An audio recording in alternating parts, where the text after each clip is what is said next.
Hello everyone, welcome back to another video. Today I will show you how to delete all notifications on YouTube. So you will have to just open the YouTube app on the Android device or iOS. So when it's open the YouTube app,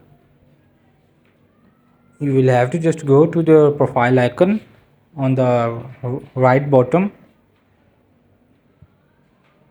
So when it's open, you will just simply click to the settings and you will see there is the option of notifications, but you will see there is the no option is to delete all notifications.